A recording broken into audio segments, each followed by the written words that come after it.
Hey, Ross. How you doing? I am very well. How are you? I am doing amazing. Wow, excellent. Yeah, are you ready to know everything? I am ready to know everything. Okay, let's do it.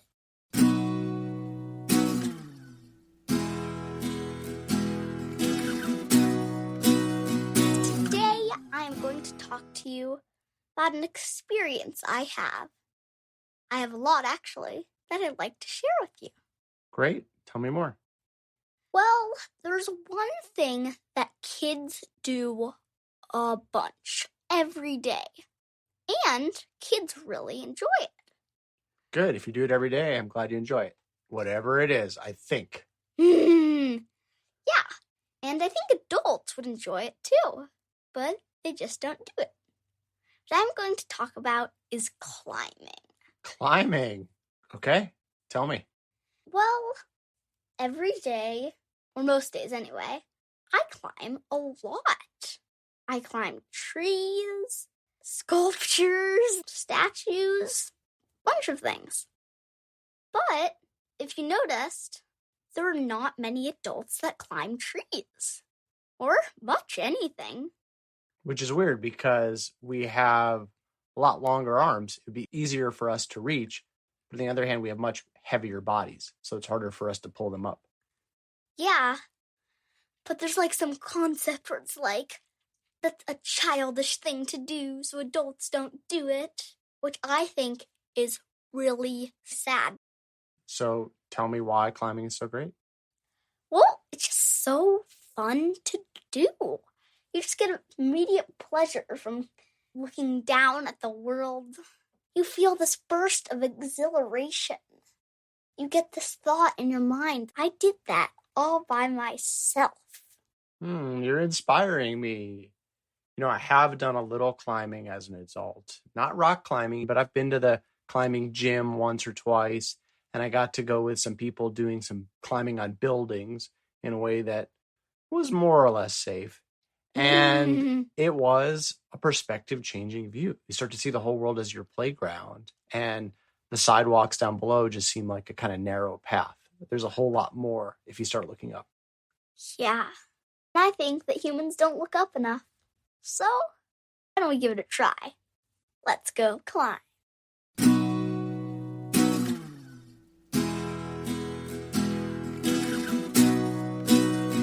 Are you ready for today's poem? Yep. Okay, it's called Eggtooth by Sarah Vap. As I wanted when a girl, my grandmother's clay beads, vinegar into the dye and rosary, my Easter necklace, green as the spring needles. My grandmother, making the braided bread, singing the leaping song of the gazelle in the marriage vow. I wanted you, baby, braided through me even then. Wanted you pulling at the wheat's seedful while she sang to spring and simultaneous your father, somewhere else in the world, just a baby. Your father cooed to my hands like a clock. Right then is when you came.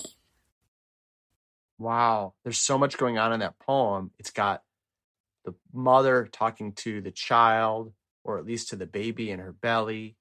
And she's talking about when the child's father was a baby too. May I read it and we can talk about it a little more? Yeah. Eggtooth by Sarah Vap. As I wanted, when a girl, my grandmother's clay beads, vinegar into the dye and the rosary, my Easter necklace, green as the spring needles. My grandmother making the braided bread, singing the leaping song of the gazelle in the marriage vow. I wanted you, baby, braiding through me even then. Wanted you pulling at the wheat's seed fold while she sang to spring and simultaneous your father, somewhere else in the world, just a baby. Your father cooed to my hands like a clock. Right then is when you came. Wow. So, how old is she when this poem takes place? I think there's different stages. I think in the beginning, she's just a girl. She's just a little girl. She's a girl that wants a bead for her necklace, right? She wants a pretty extra special thing. But she's listening to her own grandmother singing to her as she's cooking or beading. And then, even then, she's thinking about what? Well, she's thinking about the baby's father. She's thinking about having a baby someday. Yeah. And at the same time, she's thinking that because she's just a little girl, the baby's father is himself just a little boy. Yeah. Maybe if he's a little younger than her when she's a little girl, he might even just be a baby himself. So she's thinking about having a baby, but she's really young, very young, of course. She's not planning to have a baby at any second now, but someday. And meanwhile, the person who's going to be the father of her child himself is a baby at that point. It's all kind of woven together. And she's telling the story to her baby now. Yeah. Do you know what an egg tooth is? The title of this poem. What is an egg tooth? In some creatures that are born in eggs, they have a special tooth when they're born that helps them peck out of the egg. Wow. Can you see how that connects to this poem? Yeah. Where there's little girls, but thinking about becoming mothers someday. There's babies who are going to be the father someday. And then there's the baby that is being addressed in this poem too. It's kind of like the idea of having the baby as the tooth that's going to peck the baby into existence someday. Yeah. Imagine if we had an egg tooth. I don't think Mom would have liked that when you were being born. That's for sure. And that's a really beautiful poem.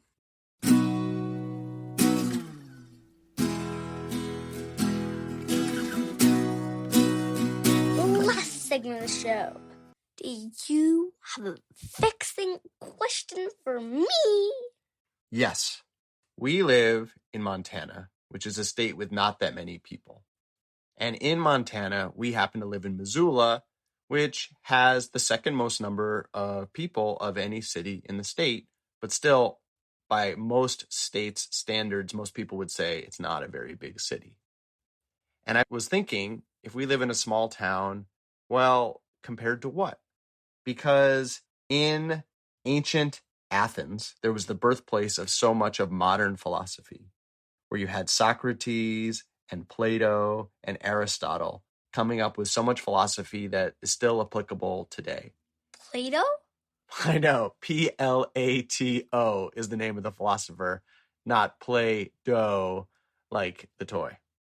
Okay. So what I want to know is how many people lived in ancient Athens, specifically in the time of Socrates, Plato, and Aristotle. Was it a giant, big, sophisticated New York-style city that we think of? Or was it a city the size of Missoula? Or was it actually even smaller?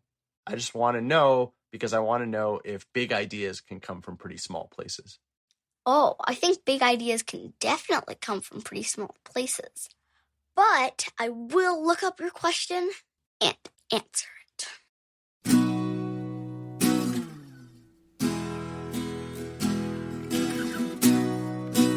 Okay, I'm back and I have got the answer to your question clutched in my hand. Ooh, open it up and show me. Okay, there is some debate on what the population in ancient Athens at that time was. But according to Wikipedia, there was about 300,000 people there. About half were Athenians, and about half were foreigners and slaves. So 300,000 people, half are Athenians, half are foreigners and slaves. Yeah. So that's sobering to think about slavery in Athens, which was another one of the ways that it influenced our history. But also, if you think about the number of Athenians, that would be 150,000 approximately. So not that much bigger than the biggest city in Montana even. Yeah. So to think about philosophy and art and perspectives that can influence people for the next 2,000 years and more, it's kind of inspiring to think that those came from a place with just 150,000. Maybe we need a new philosophy for the future. I'll get a few friends together and get started. You Must Know Everything was produced by me, Rasa Smith, and him, Jeremy Smith. And the amazing music was by Furniture. Please rate, review, and share the show. And please tune in next time for everything you need to know.